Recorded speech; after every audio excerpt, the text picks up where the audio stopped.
அனைவருக்கும் வணக்கம். பார்த்தீங்கன்னா, அந்த காலத்தில வந்து கள்ளக்காதல் அப்படின்னு ஒண்ணு இருந்துச்சு.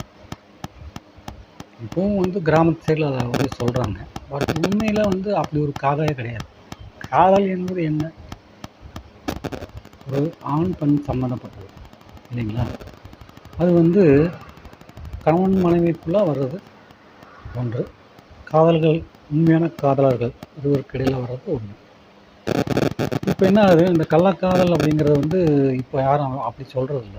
காரணம் வந்து இன்றைய காலகட்டம், இன்றைய சூழ்நிலை. இதையெல்லாம் பார்த்தீங்கன்னாக்கா, அதான் நான் சொன்னேன் இல்லைங்களா?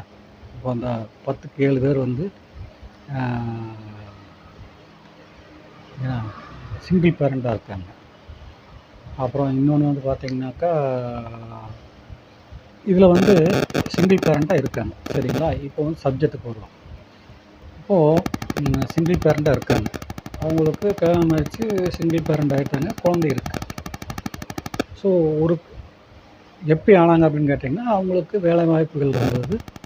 ஒரு நல்ல பொசிஷன்ல இருந்தாங்க. அவங்க ஒரு தைரியமா முடிவெடுத்து வெளிய வந்தாச்சு. வந்ததுக்கப்புறம் என்ன ஆகும், அவர் வேலைய பார்த்துட்டு போயிட்டாரு. அதாவது அந்த இது 2 பக்கம் எடுத்துக்கலாம். அவங்க வேலைய பார்த்துட்டு போயிடுறாங்க. ஸோ ஒரு காலகட்டத்தில என்ன ஆகுது அப்படின்னா, சிங்கிள் பேரண்ட்டா இருக்கிறவங்களுக்கு ஒரு தொழில்ல பிரச்சனை அப்படின்னு வரும்போது, வருமானத்துக்கு பிரச்சனை ஏற்படுது. அப்போ இவங்கள வந்து அ இவங்களுக்கு திருமணமாகி குழந்தை இருக்கு. இப்போ வந்து பார்த்தீங்கன்னா, திருமணம் அப்படிங்கிறது வந்து நீங்க நினைக்கிற மாரி 18, 21 கவர்மெண்ட் சொல்லுது. எவன் 18 வயசுல விடுறான்? 18, 21 பண்ணுறதே கிடையாது. 30, 35 ஆகிப்போச்சு. அந்த 30 பண்ணி குழந்தைய பெற்றாங்களா? அதுவும் கிடையாது.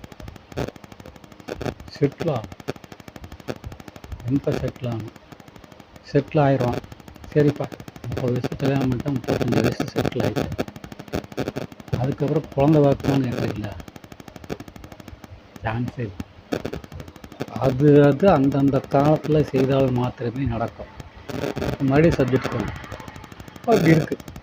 அப்போது அந்த பெண்ணுடைய ஒரு ஆண், அதாவது வேலை செய்யும் இடத்திலோ அல்லது ஏதோ ஒரு வகையில் அவங்களுக்கு வந்து இப்போ தான் இருக்க இன்ஸ்டாகிராம், ஃபேஸ்புக் பழகுறாங்க, சந்திக்கிறாங்க. சந்திக்கும் பட்சத்தில் இருவருக்கும் ஒரு நட்பு ஏற்படுது. நட்பு ஏற்படும்போது ஓகே. ஆனால் இதில் என்ன ஒரு பெரிய விஷயம்னு கேட்டிங்கன்னா, ஆணாகட்டும் பெண்ணாகட்டும் திருமணம் ஆனவளாக இருந்து, இந்த பையனோ பொண்ணோ திருமணம் ஆகாதவர்களாக இருந்து, இதுவரும் லிவிங் டுகெதராக இருந்து என்ன ஆகுதுன்னு கேட்டிங்கன்னா, இந்த பொண்ணுக்கோ பையனுக்கோ திருமணம் நிச்சயிக்கப்படும் போது அவங்கள விட்டுட்டு இவன் போயிடுறான். அந்த பெண்ணுடைய ஆணுடைய வாதம் என்ன? என்னை யூஸ் பண்ணிட்டா திரும்ப வேணும் அப்படின்னு சொல்லி கேட்குறாங்க. இது வந்து ஒரு நியாயப்படுத்தக்கூடிய விஷயமாக இருக்கும்போது நம்ம பண்ணுறோம்.